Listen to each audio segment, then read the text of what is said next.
출애굽기 2장 11절로 15절, 제가 먼저 11절 말씀을 봉독합니다. 모세가 장수한 후에 한 번은 자기 형제들에게 나아가서 그들이 고되게 노동하는 것을 보더니 어떤 애굽 사람이 한 히브리 사람 곧 자기 형제를 치는 것을 본지라. 좌우를 살펴 사람이 없음을 보고 그 애굽 사람을 쳐 죽여 모래 속에 감추니라. 이튿날 다시 나아가니 두 히브리 사람이 서로 싸우는지라. 그 잘못한 사람에게 이르되 내가 어찌하여 동포를 치느냐 하매 그가 이르되 누가 너를 우리를 다스리는 자와 재판관으로 삼았느냐. 내가 애굽 사람을 죽인 것처럼 나도 죽이려 하느냐. 모세가 두려워하여 이르되 일이 달로 되었도다. 함께 읽습니다. 바로가 이 일을 듣고 모세를 죽이고자 하여 찾는지라. 모세가 바로의 낯을 피하여 미디안 땅에 머물며 하루는 우물 곁에 앉았더라. 아멘. 요즘 아주 강력한 여론을 만들어내는 그런 곳 중에 하나가 이 맘카페라고 하는 곳입니다. 맘카페. 우리 교회 근처에는 그 맘카페 중에 강서 맘카페가 있죠, 그렇죠? 아주 굉장히 강력한 그런 여론을 만들어내는 곳입니다. 이 맘카페라는 곳, 물론 사람들도 많이 모이고 또 거기서 각자 의견을 내고 하다 보니까 어떤 때는 좀 적절치 못한 부작용이 있기도 하지만 정말 적극적으로 때로 아주 무서울 정도로 심할 때는 맘카페 한번 찍히면 비즈니스 문 닫아야 한다 할 정도로 세게 이렇게 의견을 말하는, 그래서 정치권에서조차도 굉장히 신경 쓰는, 어쩌면 우리 시대에 이 사회 가운데 있는 아주 강력한 오피니언 그룹, 이 어떤 그런 단체인 것이 분명합니다. 자, 그러면 맘카페가 왜 이렇게 강력하냐 하는 거죠. 왜 다른 것보다 특별히 맘카페가 왜 이렇게 강력하냐? 이유는 바로 그것이 어머니들의 모임이라 그렇습니다. 어머니들의 모임이라고. 여러분, 세상에 제일 강력한, 그야말로 물불을 가리지 않는, 때로 필요하다면 그런 무모함까지 보이는 그런 행동은요, 바로 자녀를 향한 어머니의 사랑, 그겁니다. 자녀를 향한 어머니의 사랑은요, 정말 때때로는 그야말로 비논리적이고 비이성적이에요. 이거는 정말 물불을 가리지 않습니다. 자녀를 위해서라면, 자녀에게 좋은 것을 주기 위해서라고 한다면, 특별히 자녀를 지키기 위해서라면요, 무엇이든지 할 수 있을 만큼 무서운 어떤 강력한 사람들, 그것이 바로 어머니라고 하는 그런 분들이다, 그런 것이죠. 자, 바로 그렇기 때문에 이러면서 제가 볼 때 세상에서 제일 강력한 기도는 바로 뭐냐? 어머니의 기도다라는 것입니다. 세상에서 제일 강력한 기도는 어머니의 기도다. 그러니까 영적으로 볼 때 가장 강력한 오피니언 그룹, 가장 강력한 하나님 앞에 어필하는 오피니언 그룹은 바로 어머니들의 기도. 아까 광고했던 마마클럽, 마마기도회 이런 것이죠. 저희 교회로 따진다면 그루터기, 제일 강력한 그런 거예요. 정말 제가 볼 때 귀합니다. 정말 귀해요. 세상 맘카페는 좀 잘못 이용될 수 있어요. 그런 어머니들의 마음을 또 여러 가지 이용하는 것들이 잘못 이용하면 잘못 갈 수가 있어요. 하지만 이 영적 이 어떤 이 어머니들의 기도, 이것은요 절대로 잘못될 수 없는, 절대 그렇게 잘못 갈 수 없는 아주 귀한, 정말 그 사랑이 제대로 발동된 그런 거라고 볼 수가 있습니다. 물론 이것도 제대로 할 때 얘기죠. 다시 말하지만 어머니의 기도, 이것은요 인간의 기도 가운데 가장 강력한 기도예요. 우리 하나님께서 결코 외면하시지 않는, 아니 외면하시지 않는 정도가 아니라 정말 귀하게 보시고 아주 적극적으로 응답해 주시는 바로 그런 기도가 어머니의 기도다. 요괴벳의 노래는 바로 그런 어머니 기도입니다. 우리가 지금 나누고 있는 요괴벳의 기도는 바로 그런 어머니의 기도예요. 자, 그런데 이 어머니 기도 가운데 성경에 나오는 정말 위대한 어머니의 기도, 그것이 바로 한나의 기도입니다.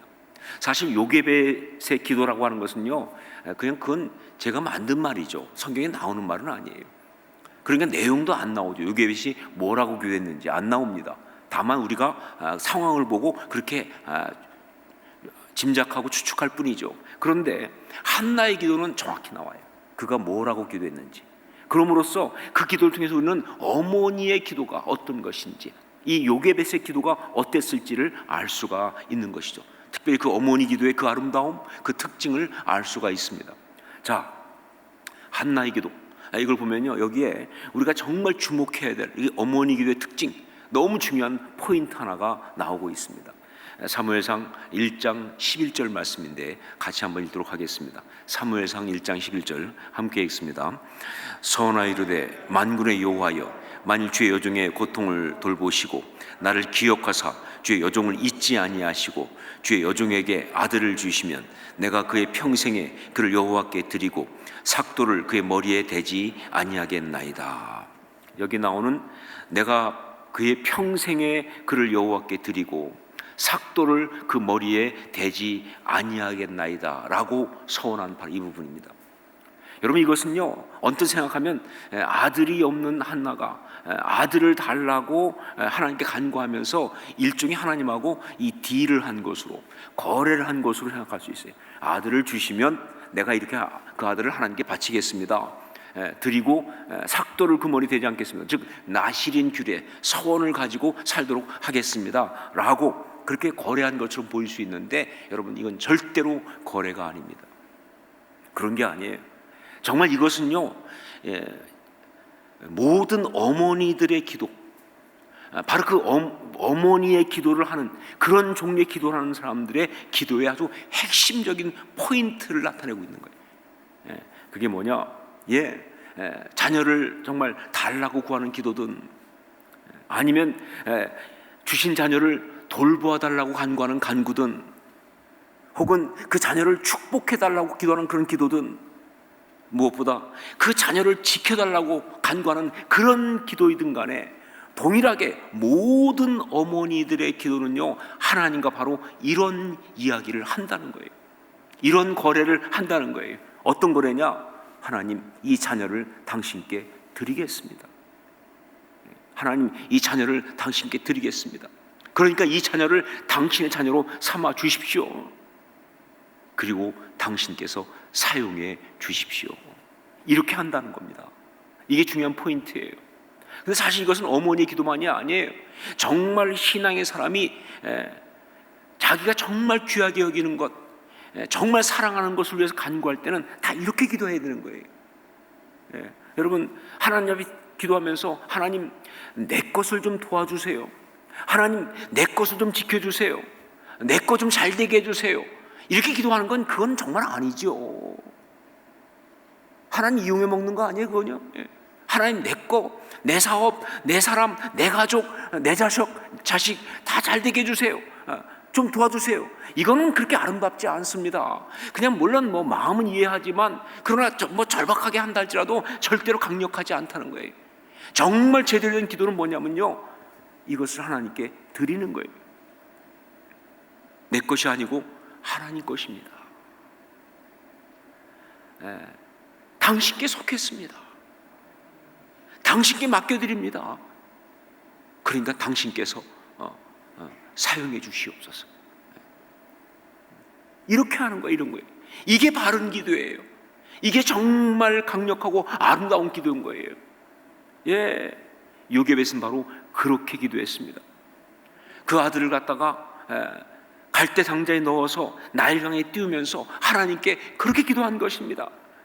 성경에 그렇게 기도한 것처럼 했다고 나와 있지는 않지만, 그러나 요게벳의 노래가 정말 어머니 요게벳의 기도였다고 한다면 분명히 그렇게 기도했을 것이다.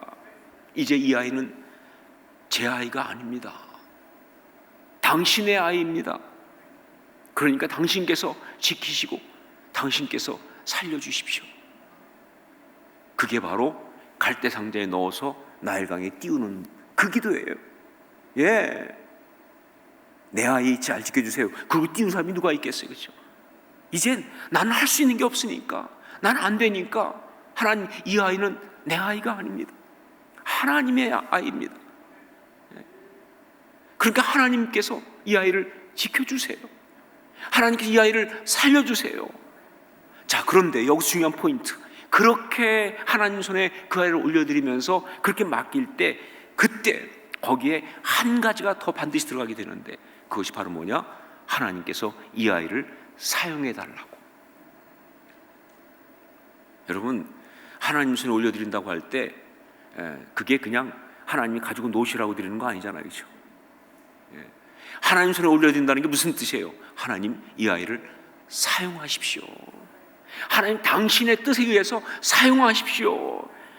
하나님의 것으로 하나님 역사를 위해서 사용하십시오 라고 그렇게 하는 그 기도가 바로 이 기도에 들어가는 거예요. 그리고 이것이 바로 이 기도의 핵심이 되는 것이죠.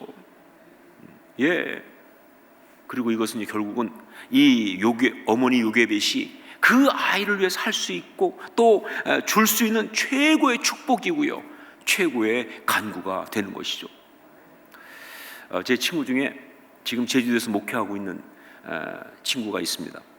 그런데 대학 때부터 같이 친구였으니까 친구라고 그러는 거예요. 뭐 신대원도 같이 다녔지만 목사님이시지만 그러나 대학 때부터 만났으니까. 그런데 이 친구가 그 대학 때 같이 이제 막 운동을 할 때 보면 굉장히 운동을 잘해요. 아주 빠르고 하여간 얼마나 운동신경이 좋은지 빠르고 잘해요. 근데 문제가 뭐냐? 체력이 약해. 그래서 쉽게 지쳐요. 그야말로 저질 체력이에요. 그래가지고 그 젊은 나이인데 너무 쉽게 지치고 지구력이 떨어지는 거예요. 그래서 우리가 이거 어떻게 된 거냐? 그랬더니 이 친구 하는 말이 뭐냐면 자기가 사실은 쌍둥이였다는 거예요. 자기 어머니가 쌍둥이를 임신해가지고 그래가지고 이제 낳게 됐는데 그만 난산이 되면서 쌍둥이 형과 어머니가 죽고 자기만 태어난 거예요. 그러니까 어머니도 죽고 또 쌍둥이 하나도 죽고 자기만 태어난 거예요. 그래가지고 자기가 어머니 젖을 못 먹어서 그래서 이렇게 힘이 없다는 거예요. 글쎄 모르겠어요. 그러면 하는 얘기가 뭐냐면 그때 집안이 잘 살았대, 자기네가. 그래가지고 그때 자기가 어릴 때 일제 모리나가 분유를 먹고 컸다는 거예요. 수입품으로. 거의 밀수죠 그때는요. 그래도 역시 모이만 못하다. 그거 먹고 힘을 못 쓴다. 글쎄 모르겠어요. 그때 젖못 먹은 것을 대학 때까지 와서 이렇게 핑계를 대들지 모르겠지만, 글쎄 제가 볼 때는 웃자고 하는 이야기처럼 보이지만 그러나 제가 볼 때는 타당성이 있습니다. 그렇죠. 어머니가 아이를 낳고 모유를 먹일 때 거기에는요 그냥 이렇게 배부르라고 먹는 양분 말고 그 아이의 평생의 건강을 뒷받침하는 그런 면역력을 키워주는 요소가 있다고 그러잖아요. 그게 어머니의 어떤 그런 그 모유에 있다 하는 거예요. 그래서 그 모유를 제대로 못 먹고 큰 아이들은 아무래도 좀 부실하다, 그렇게 이야기합니다. 저희 형이 약간 부실했어요. 그래서 여러분, 어머니의 기도도 그렇습니다. 어머니의 기도도요 바로 그 기도 안에 그 평생을 좌우하는 면역력이 있어요. 요게벳의 기도도 그랬습니다.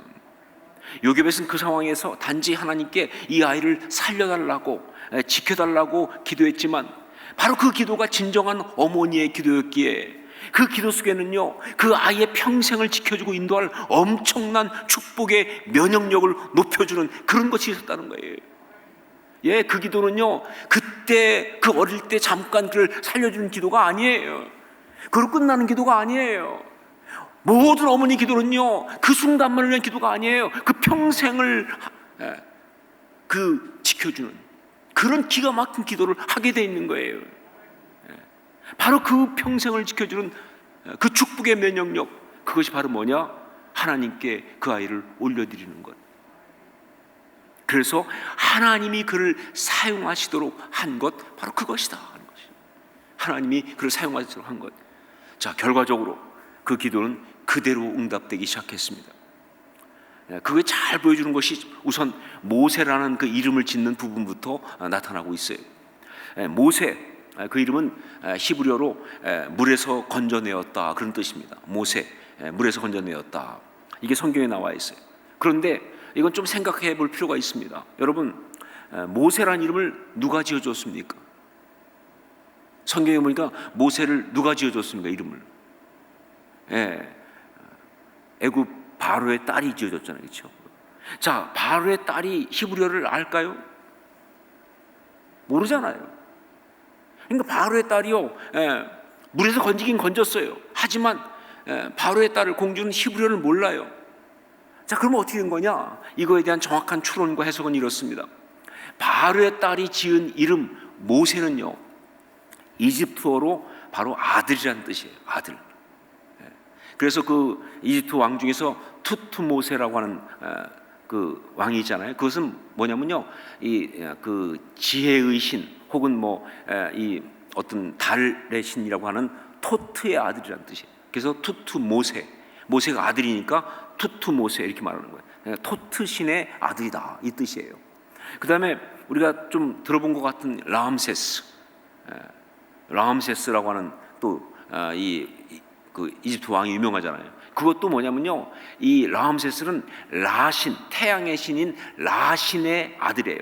그래서 라모세스 해서 라암세스예요. 그러니까 라신의 아들이에요. 이렇게 모세란 말은 이집트어로 아들이에요. 자, 그런데 이게 정말 우연히, 분명히 그 바로의 딸은 아들이다라고 해서 모세라고 불렀는데, 그랬는데 이것이 이 유대 역사가 요세푸스가 분석한 것에 의하면 히브리어로는 어떻게 되느냐, 모우라고 하는, 물이라는 뜻이에요. 모우. 그리고 뭐예요? 와세라고 하는, 들어올림이라는 말이 합해져 가지고 모우와세가 합쳐진 모세처럼 들리더라, 그런 얘기죠. 그래서 성경은 뭐예요? 마치 바로의 딸이 물에서 건졌다라고 말한 것처럼 그렇게 소개를 하고 있다는 거예요. 의미를 갖다가 히브리어식 발음으로. 자, 그러면 성경이 억지입니까? 성경이 그냥 바로의 딸은 그렇게 말 안 했는데 성경이 억지를 부리고 있는 것입니까? 절대 아니죠. 바로 여기에 하나님께서 그 어머니의 기도에 응답하시는, 그래서 그 인생을 사용하시는 위대한 메시지가 있는 거예요. 바로의 딸은요, 아무런 의미 없이 아들이구나 라고 해서 이름을 모세라고 지었을 수도 있어요. 혹은 자기가 아들이 없는데 아들이 하나 생겼으니까 얘는 내 아들이라고 하자 해서 모세라고 불렀을 수도 있습니다. 그런데 그게 절묘하게도 히브리어로 바로 물에서 건지듯이 되면서, 이게 하나님의 정말 기가 막힌 멀티태스킹이에요. 그게 절묘하게 히브리어로는 물에서 건지다라고 들리면서 바로 하나님은 그 상황 속에다가 이렇게 말씀하고 계시는 거예요. 이 아이는 바로 내 백성을 고난 가운데 건져 올릴 나의 역사하심의 도구가 될 것이다 라고 하는 그 선포를 해주시는 거예요. 난 그렇게 사용하겠다고, 그렇게 역사를 나는 진행한다고 말씀하시는 거예요. 하나님 이 아이를 사용해 주세요 라고 했던 어머니 요게벳의 기도에 응답하시면서 말이죠.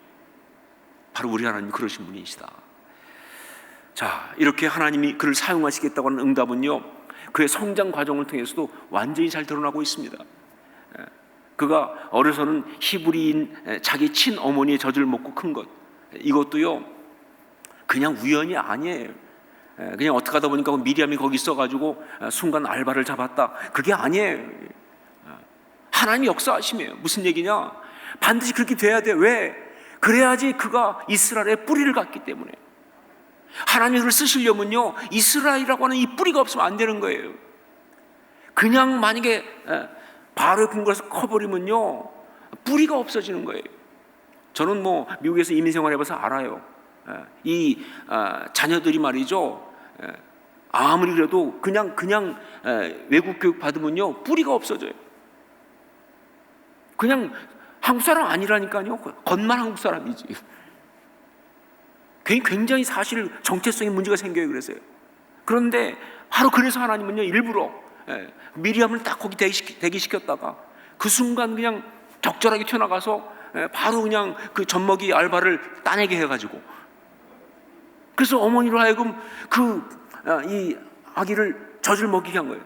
그게 단지 그냥 어머니 요괴벳이 그냥 아이를 품어보지 못하고 키우지 못하는 거에 대한 아쉬움을 달래주는 것도 아니고, 또 자기 아이를 젖먹이고 돈을 버는 부수에 올리는 것도 아니라 바로 그를 사용하시겠다는 하나님의 섭리가 들어가 있는 이야기예요. 우리 하나님 그렇게 하십니다. 하나님 앞에서는 버릴 게 없어요. 하나님 쓰시기로 하면요, 버릴 게 없어요. 예. 자, 그러고 나서 좀 어느 크다가 이제 애굽의 바로의 궁궐에 가서 공부하잖아요, 그렇죠?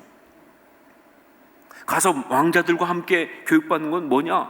이제 이 아이가 이제는 할 일이 뭐냐? 애굽 그 바로의 그 모든 세력과 붙어 싸워야 되잖아요.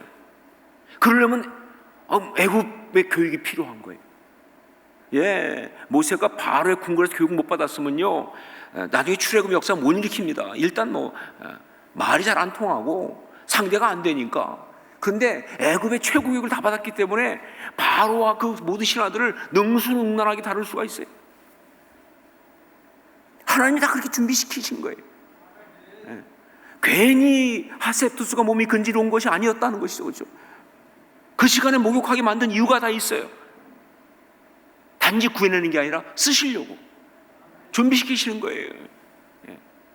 그렇게 하나님은 그를 갖다가 이 출애굽의 어떤 그런 도구, 리더가 되게 하기 위해서 40년간을 키워오신 것이다, 그런 얘기예요.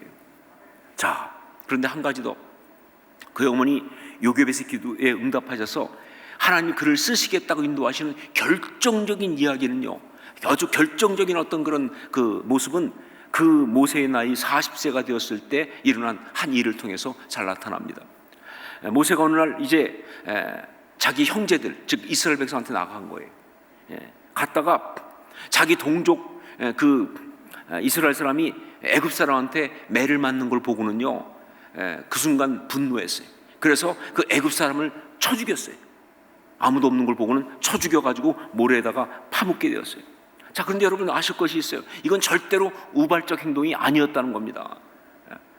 출애굽께서는 정확히 언급을 안 하고 있어요, 어떻게 된 것인지. 그런데 사도행전에서 보면요, 사도행전에 보면 스데반이 설교할 때 이 얘기를 하고 있어요. 그때 이 부분을 확실하게 말해주고 있습니다. 자, 사도행전 7장 23절 말씀을 한번 같이 읽도록 하겠습니다. 함께 읽습니다. 나이가 40이 되매 그 형제 이스라엘 자손을 돌볼 생각이 나더니, 예, 나이가 40이 되매 그 형제 이스라엘 자손을 돌볼 생각이 나더니 그랬어요. 그 다음에 또 사도행전 7장 25절 말씀을 또 함께 읽도록 하겠습니다. 같이 읽습니다. 그는 그의 형제들이 하나님께서 자기의 손을 통하여 구원해 주시는 것을 깨달으리라고 생각하였으나 그들이 깨닫지 못하였더라.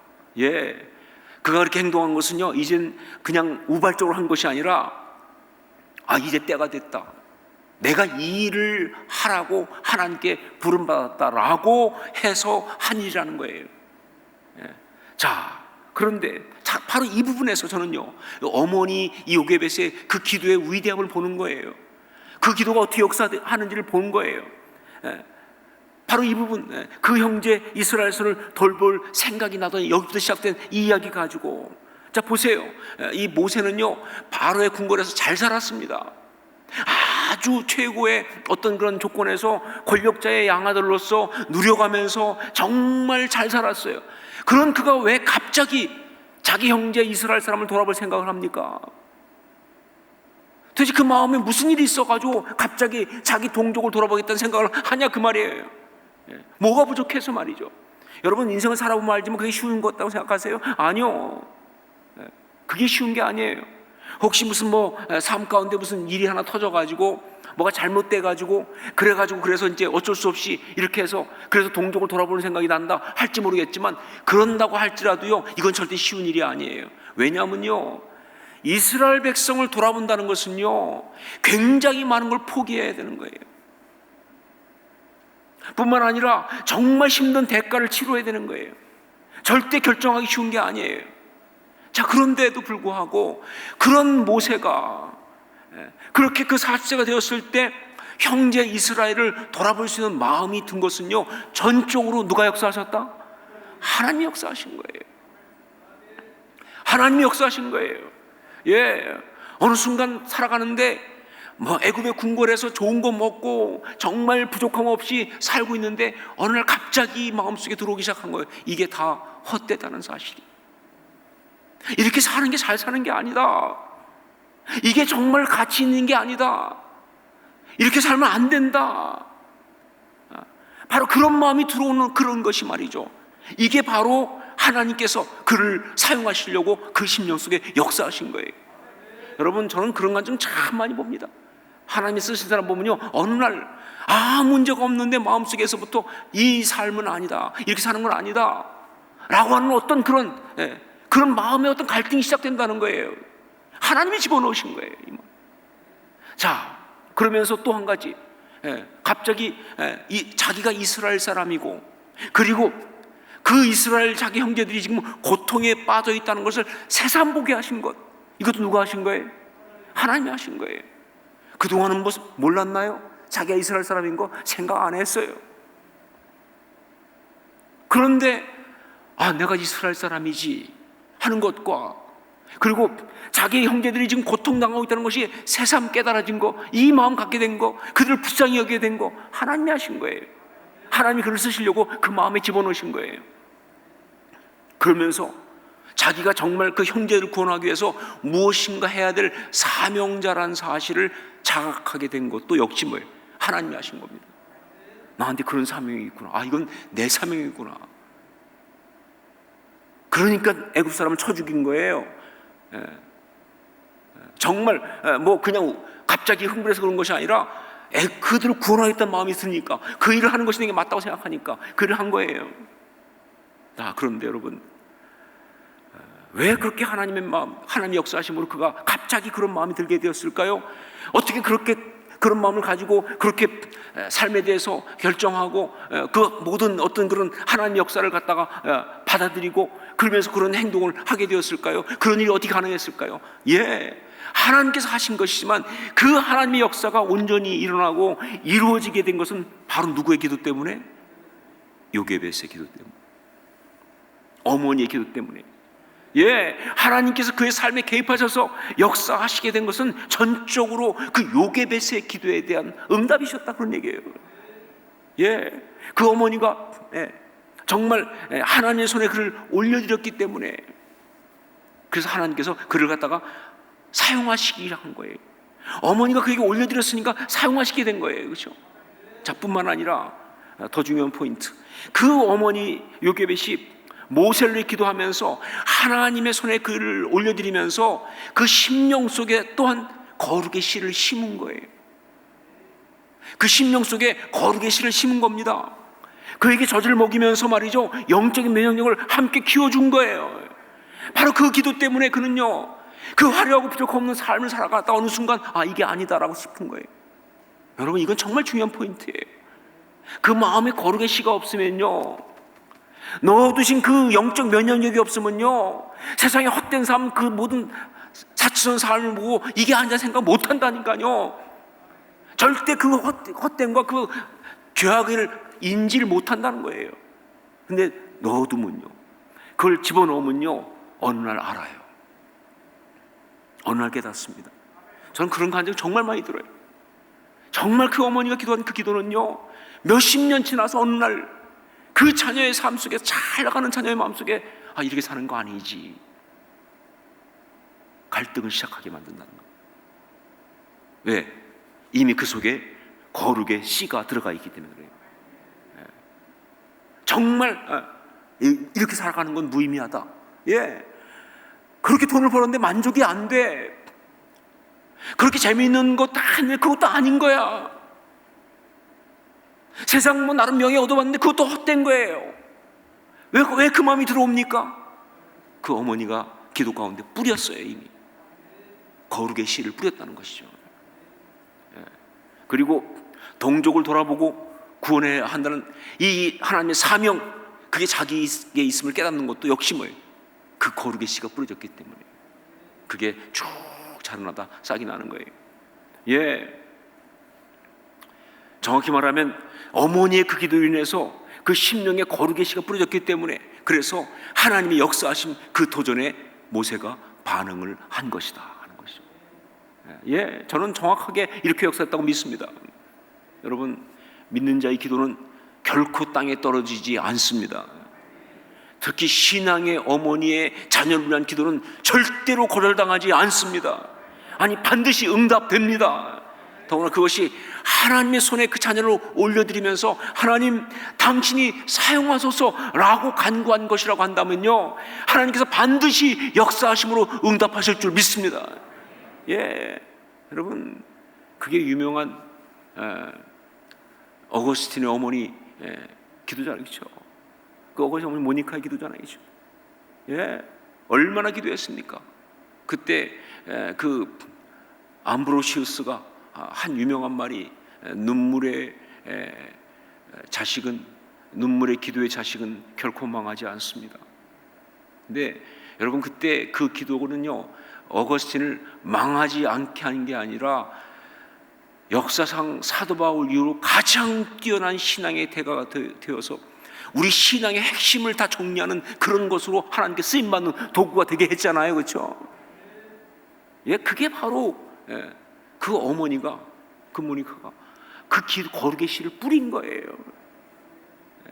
단지 만익에서 벗어나는 문제만이 아니었다는 것이죠. 이게 바로 역사예요. 자, 물론 이야기는 여기가 끝이 아닙니다. 모세는요, 자기 동족을 돌아볼 생각이 나면서 애굽 사람을 쳐 죽이는 그런 거사 아닌 거사를 했는데, 근데 이게 정말 문제가 된 거예요. 이게 바로 애굽의 왕 바로에게 발각이 된 거예요.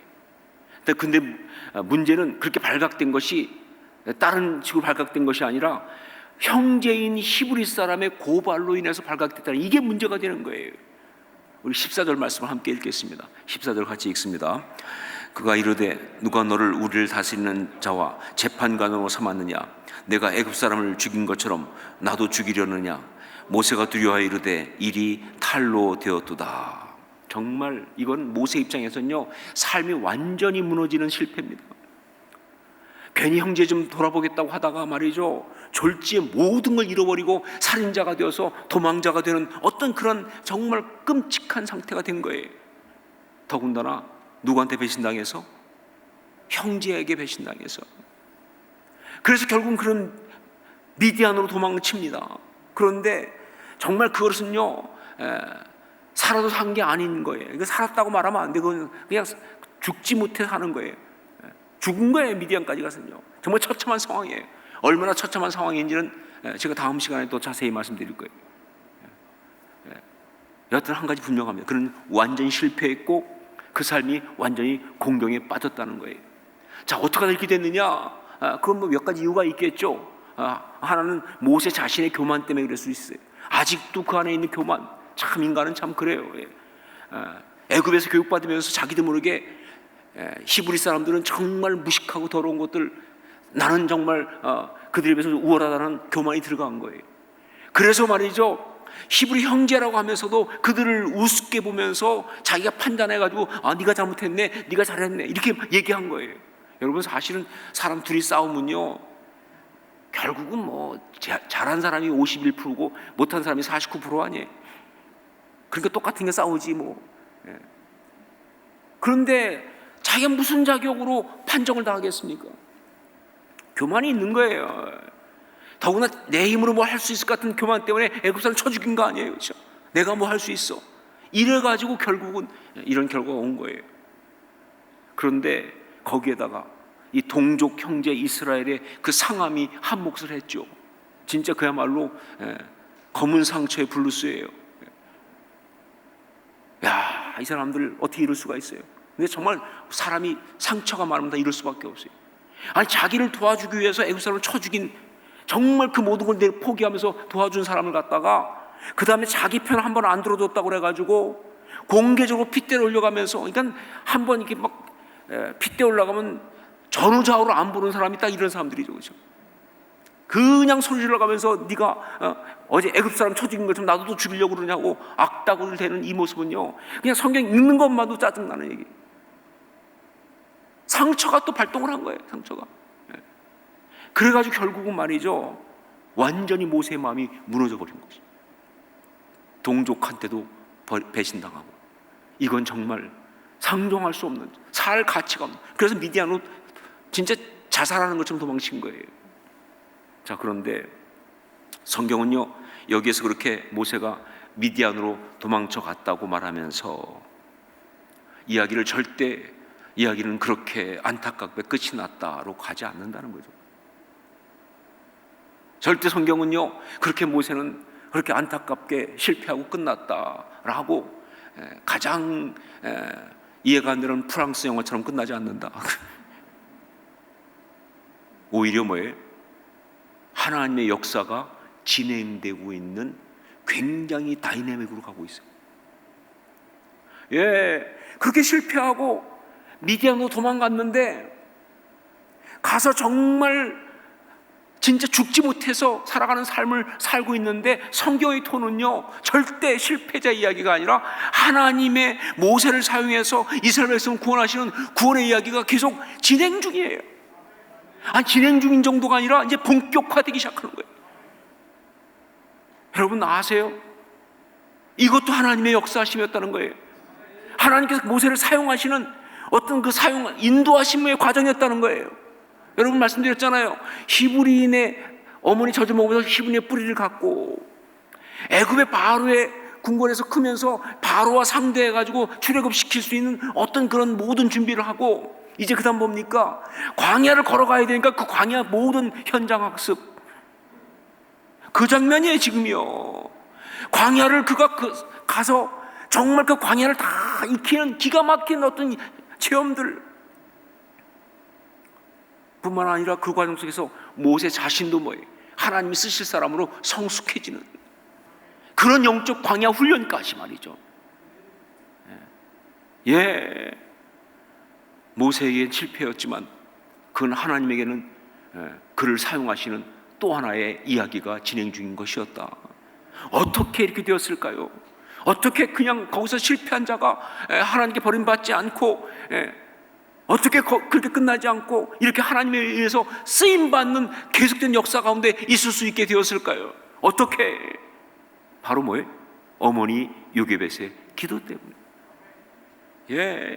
그 기도가 있었기 때문에, 그 기도가 하나님께 상달되었기 때문에 그 삶의 실패 순간에도 하나님은 모세를 끝까지 붙들어 주시면서 오히려 그를 갖다가 정말 당신이 사용하시는 훌륭한 도구가 되도록 연단하시고 준비시키시는 그런 역사를 행하신 거예요. 여러분, 이게 바로 하나님의 사용하심을 이끌어낸 어머니의 기도였습니다. 전 분명히 믿습니다. 그런 간증 참 많이 들어요. 정말 그 삶의 가장 고난의 순간이 오히려 하나님의 역사하심의 역사가 된 그 많은 사람들 보면요, 다 뒤에 뭐예요? 정말 새벽마다 밤마다 그 자녀를 위해서 눈물을 기도하는 어머니의 기도가 있었어요. 그 기도가 없었으면 그런 일이 안 일어날 수 있을 텐데, 안 일어날 텐데 말이죠. 그렇게 기도가 있었으니 그런 일이 일어났다 고백한 사람이 너무나 많은 거예요.